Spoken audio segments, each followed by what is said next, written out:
City machine is on the... Come here. Welcome to the Famous Foxes Aftermath Show, live every Sunday on Leicester Fan TV. Come on, you Foxes.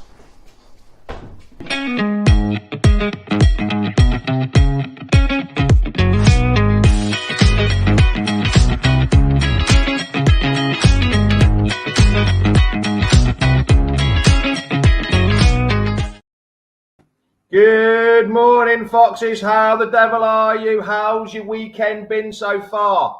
Well, it's coming home, lads and lasses. It's coming home. You know what day it is. It's Sunday. It's 9:30 a.m. So it's time for the Famous Foxes Aftermath Show, run by us fans in here for you fans out there. And you know what? Your opinion really matters. So get them comments in now. Let's get going. It's kick-off time. Come on, you Foxes. The Leicester City machine is on the march again.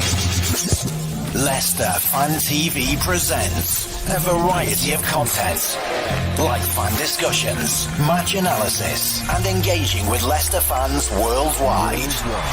We want your views live. Thanks to our sponsors, Everard's, Bolo Blinds, Pocker Pies, Pink Car Leasing, Distillers Direct, Hologram, Take Me, Newbie & Co, and the Foxes Arms and Rainbows. We are live in 10, 9, 8, 7, 6, 5, 4, 3, 2, 1.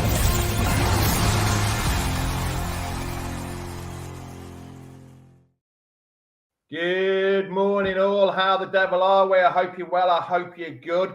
Is it coming home? Is it really coming home? Do we think it's coming home? Are we just guessing? But it is. I honestly think it's guessing. If you saw me on BBC East Midlands News last night, cheers all. Thanks for the messages. Much appreciated. Hold on a minute. What's this one by Scott? You say it's coming home, but you don't live in Spain or any adjoining, but you don't live in Spain or any adjoining island. I'm still English, Scott. I'm still English. That's all that matters, pal. That's all that matters. Patrick, yes, you've seen me. Yes. I hope it is coming home, but realistic, Jamie, don't see it. I hope I'm wrong. Yeah, I hope you are wrong, but we'll have to wait and see on that. On that note, we shall bring Reedy in. Reedy, how are you? Are you good, pal? How's life treating you? All good, mate. Can't wait to watch the game tonight. Obviously, I'm not too optimistic like Nick, but hopefully we can bring it home for once. Good. We're not going to talk about England too much. We'll delve into that in a little bit. With 3 new signings in already, 1 new contract sorted. Well, 2 if you include Vestergaard and Vardy signed. Fatawa, well, we're still waiting for his arrival. Leicester have made a promising start to the transfer window, haven't we, pal?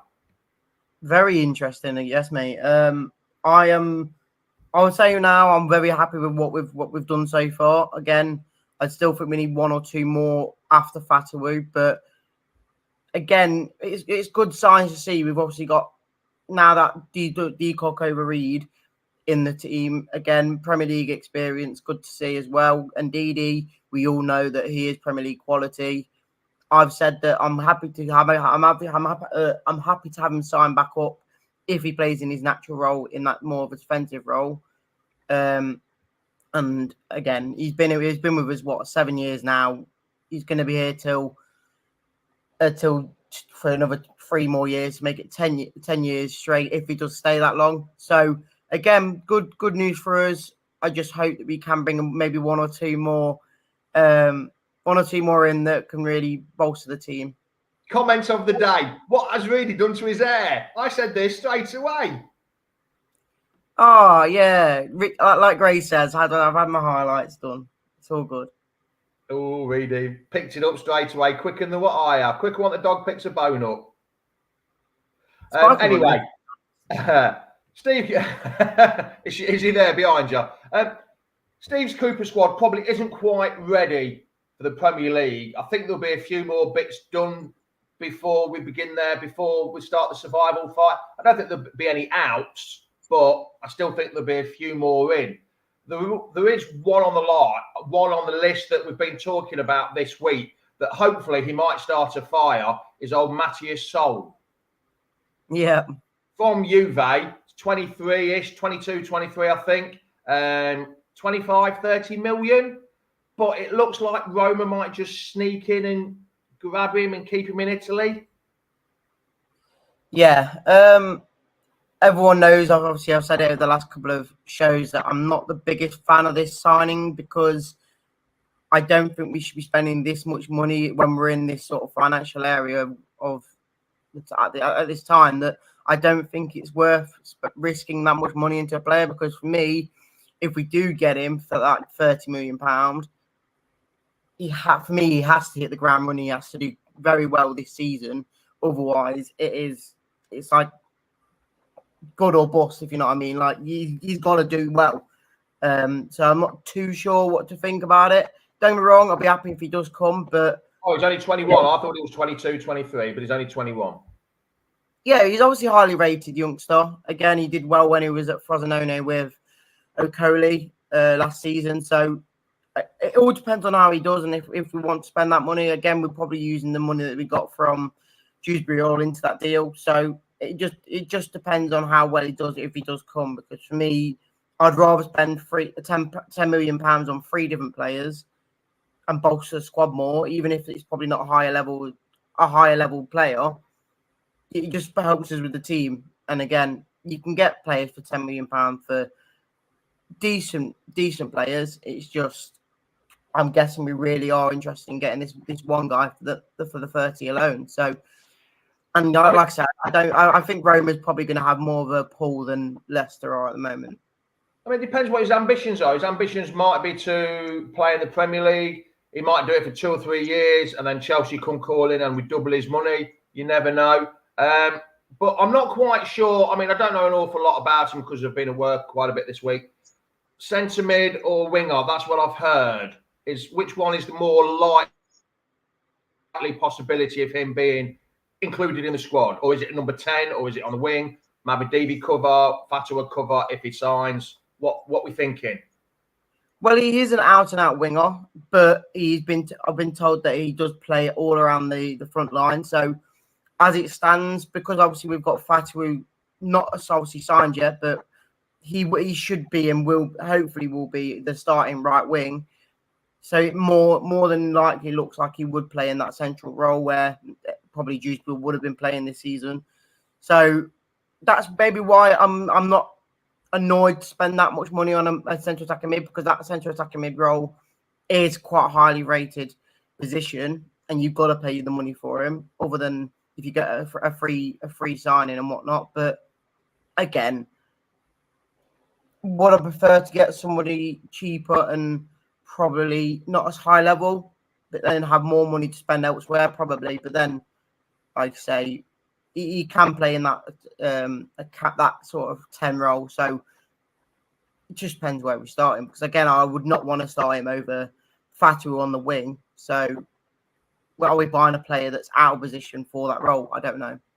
Yeah. So the thing I've got, at the minute, it seems the transfer window has burst open. Like I said earlier, we've got deals for Golding, Bobby Cordova-Reid, Okoli, maybe Fatua. But the one that seems to be worrying me is central midfielder. We've got Winks and Chowdhury. I know Wilf plays like a central DM, but we need attacking midfielders as well. We need another Winks.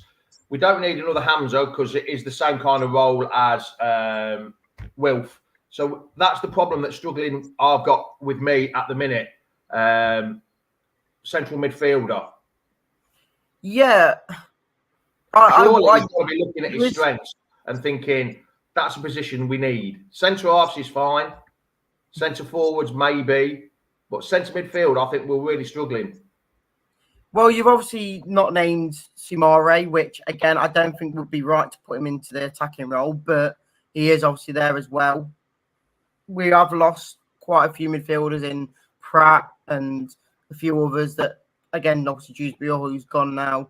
So we are a bit short in midfield, but then you probably could say Cordova-Reid could fit in that more of a central role as well, because he is a winger, like mostly. But again, will he get in front of Fatawu? I don't want to see that. I want to see Fatawu being that starting winger for the whole season, because we know how good he is and for how young he is. So there is certain players we have brought in that aren't actually midfielders, but can probably play in there. So Keane said that we think we'll get sold to play him as a number 10 and give Golding a chance here and there as well. Even though Golding is a young up and coming prospect and really highly rated at Chelsea, I know they say if you're young enough, you're good enough. But in the Premier League, I'm not sure yet until we see him playing. Who knows? In the friendlies we've got against Shrewsbury and the two against the German teams and Villarreal and Seville. Is Seville there? No, we've got Lens, we've got Orsberg. That's it. Lens is the other one, not Seville. He might be absolutely outstanding and he might have a great performance and we can play him straight away. But until we see Golding, like Keane says, pre-season is important for Golding to see how he gels in the team. But I think we need a bit of an experience and a bit of knowledge and a bit of fight in there. Someone like Harry Winks, but a more of an attacking midfielder. But there's not many of them about on the cheap, is there, Reader? No, there's not. And again, you're kind of asking for a higher Premier League level player that is probably a bit older now. Maybe you probably could find that in one of the teams that who isn't playing anymore. Again, I'm not mentioning this name, but I'm guessing you're meaning someone like Henderson when he was at Liverpool. That sort of level-headed guy who will do it for us. Obviously, not as old as him now. You need the experienced head. Whether he's about 30 odd, I would take someone with experience. Probably not Jordan Henderson. I know people are going to jump on you now. Oh, Reedy says Jordan Henderson, but I know he's not talking about Jordan Henderson. I'm saying someone like that, maybe like a Lallana or someone like that. Someone who knows what he's doing in the league. Yeah.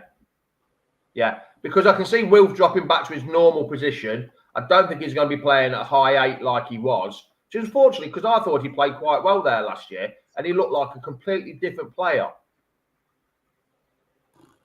But people know my opinion on Wilf in that role. Again, he did well, but again, it was against championship level players and championship level teams. So maybe he does play a bit more of an attacking role next season. I don't know how Cooper wants to line up.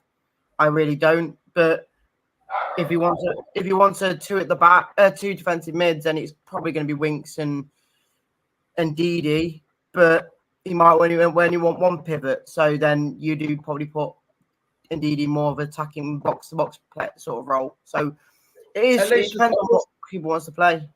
It looks like we're going to be playing 3 at the back, doesn't it? So it gives us the option of wing backs, and it also gives the option of 2 up top as well.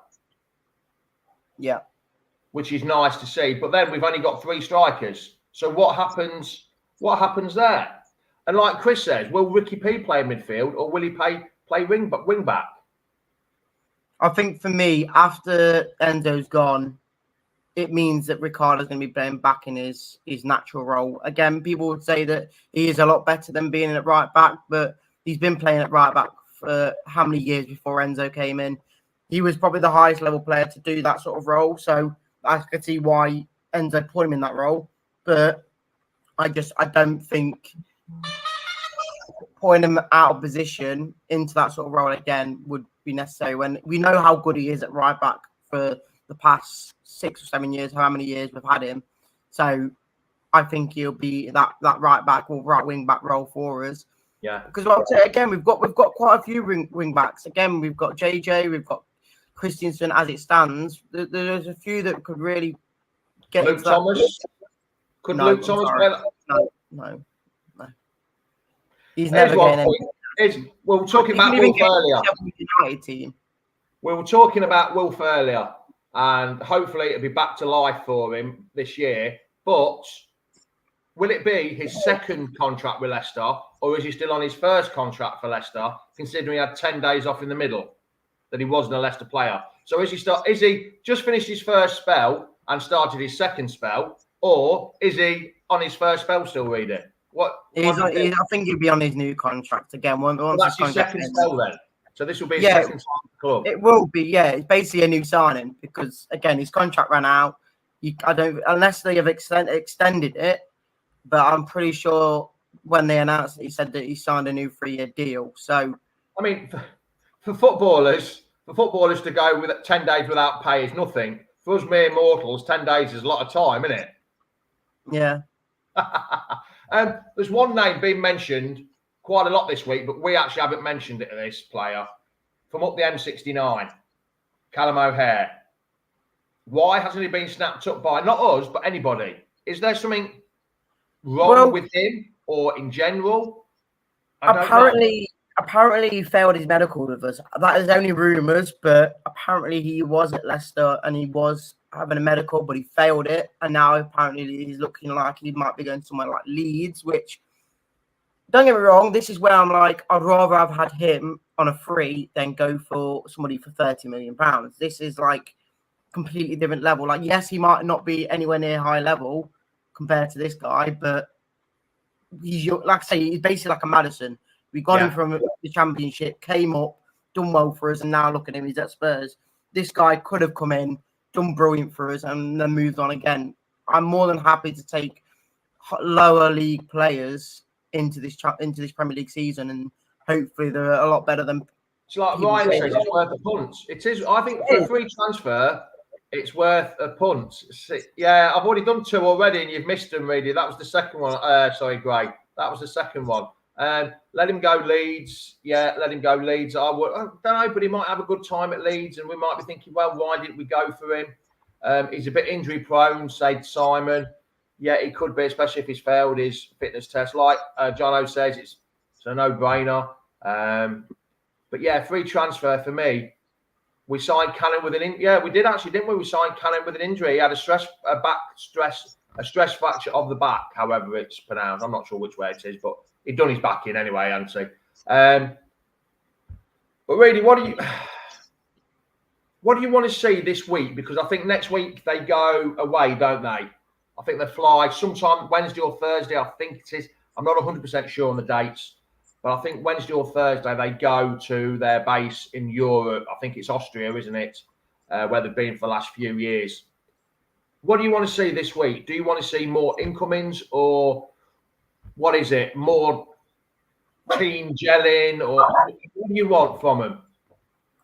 I have my dog barking right now. I want to see Fatu come in. I do. I want to see Fatu. Okay, dog. I want to see Fatu come in. I want to see maybe 1 or 2 more players in the next couple of weeks. Again, I think we do need to bolster that midfield a bit more, and we do probably need to get a striker. I don't think we're going to get anyone high level at a striker because I don't think we're going to find them. But then again, we've already got Vardy, in my opinion. We've got Daka. People are going to slate me for saying Daka high level, but again, we bought him for a reason, and he is, for me, he would suit. Just one thing, AD. That's not my dog. That's Reedy's dog. Alfie's outside sunning himself. Yeah, go on, sorry, I do think Daka will be a lot better in this sort of system with Cooper. Again, counter-attacking football. The striker's actually getting service. For me, I think they would do better. And Vardy will be the same. I honestly think both fast strikers we've got will be very good in the attack next season. See, we've talked about the transfers already, and very unusually, we're normally quite slow, haven't we? But we've acted quite quick this summer with the signings of what we've got. But there is still plenty of work to do, isn't there, really? That's what we've been talking about. There is still work to be done, isn't there? We still need... Do you think we've actually... How can I say it without... do you think we've actually improved the squad with the ones that have come in and the ones that have gone? Or do you think there's still a little bit of work needed to be done? I definitely think we've improved the squad. I think there's a few players that, like, did he cook over Reed? I can't even say his name. He has bolstered the team. Yeah, he's bolstered the team massively already. Again, he's an experienced Premier League player. He's been at Fulham for I don't know how many years. He was obviously at Cardiff, I think, when he was in the Premier League. But it was at Bristol, Cardiff, and Fulham. He's been. That's what I mean. He's done his job in the Premier League. He's scored goals. We know how good he is. he's not like the highest level player, but we know he's experienced in the league. So that's for me already a brilliant signing for free as well. You've got Golding again, could be a brilliant player coming up. You don't know how good he is, but he could be quite a high level player. I'm just going to name that Yamal for Spain. He's a 16-year-old and he's setting the Euros on fire. So you never know how good an 18-year-old would be. So Yeah. do you know what I mean? Like I said, there is players there. Again, you've obviously got Ndidi back, which again we thought we probably would have lost after the end of the season. And yeah, again we've bolstered the team a lot compared to what we thought we would, and there's still a few names to hopefully come in. Now, Matt O'Reilly, there was talk about him, the Celtic lad, but I think he's gone abroad, hasn't he? I'm sure I read that He looks like he's going to Atalanta. Atalanta. I knew it was somewhere. I thought it was, but I wasn't 100% sure. I know we keep going back and forth over this, but the way Cooper plays, potentially it could be a 3-4-3, however you want to work that kind of formation. Now, I'm more of a 5-3-2 than anything. I'm more of a 4-4-2 than anything. But yeah, the way Cooper looks like he's going to be lining up is a 3 at the back, 4 in midfield, and probably 2 wingers and 1 striker. Is that what you can see, or can you see it's lining up somewhere different? Or can anyone in the comments agree with me? A 3-4-3, or could you see it the old-fashioned 4-4-2? Could you see the old Bassett of a 4-4-2? I would prefer it to be a 3-4-3, just because I think if we played a 3-5-2, it means that the wing backs would probably be more wing backs and being wingers, and so that means that Mavididi and Fatu probably won't play anywhere near as much. But the 3-4-3 for me would be good. Again, the 3 at the back for me probably Vestergaard, Fade, and obviously Okoli. People are going to say, why you're not playing Cody? Okoli, sorry. People are going to say, why am I not playing Cody? But I think the 3 at the back, we played the 2 at the back last season with Okoli introduced as well. Brilliant to see.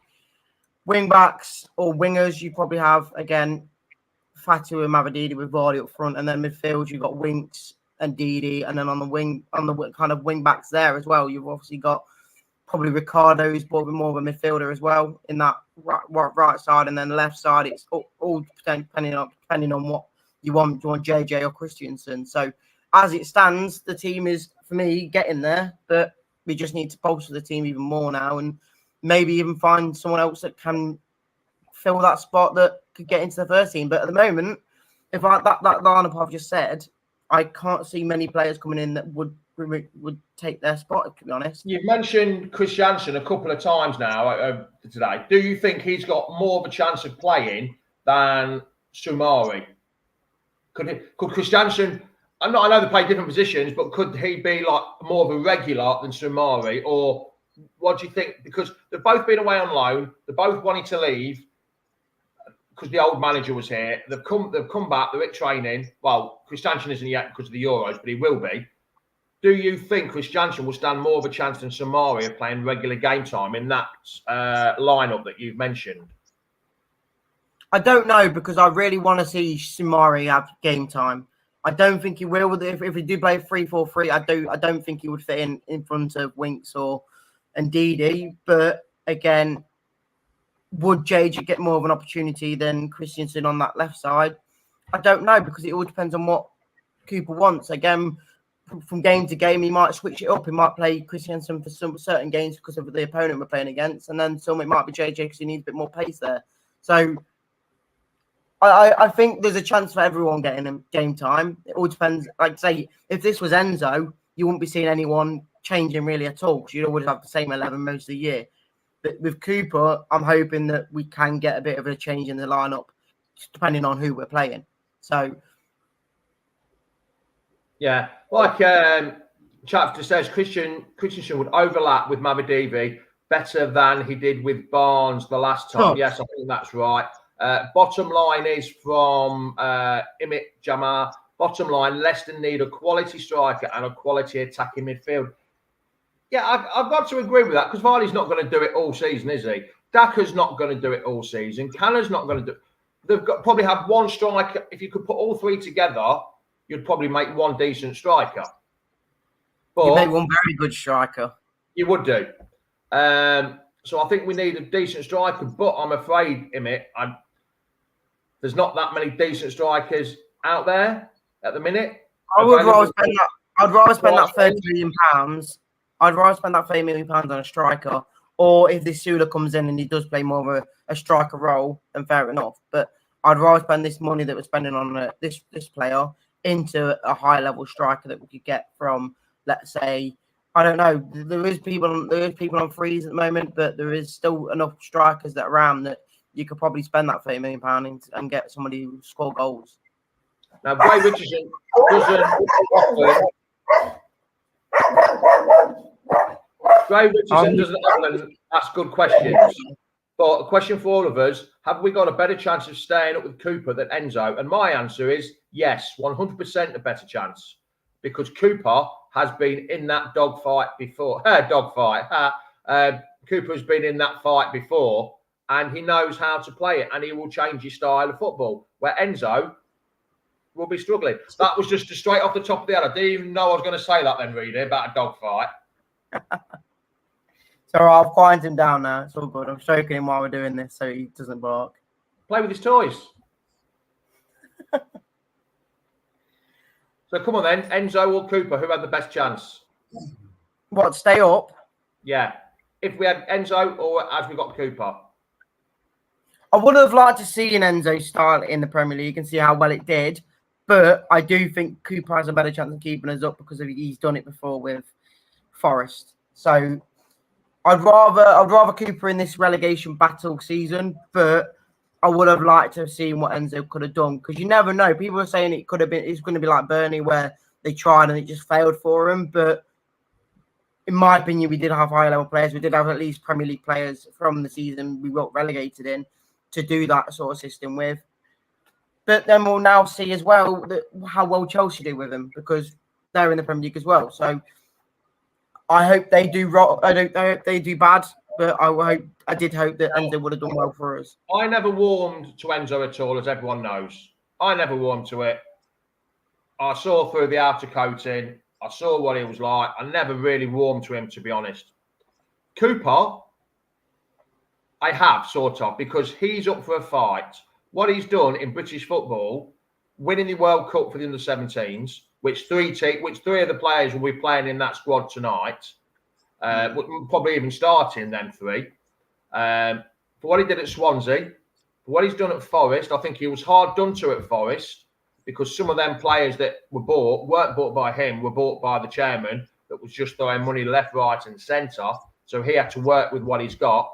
At least now, it's up to him. He's bought in 3 players that he wanted. There's a load of squad have gone, and he's up for the fight. And we need that kind of bloke. We need that British mentality of being up for a fight, where the foreign mentality isn't up for the fight and battle. They would rather struggle on, where the British mentality is get it done, get it sorted. And that's what I think Cooper will do. And I reckon Cooper will keep us up. Even if we finish 17th on goal difference, I'll be more than happy with that this year. Get them that points deduction out. Finish 17th, I'll be quite happy. Even if it's on goal. I think everyone would be happy with as long as we finish.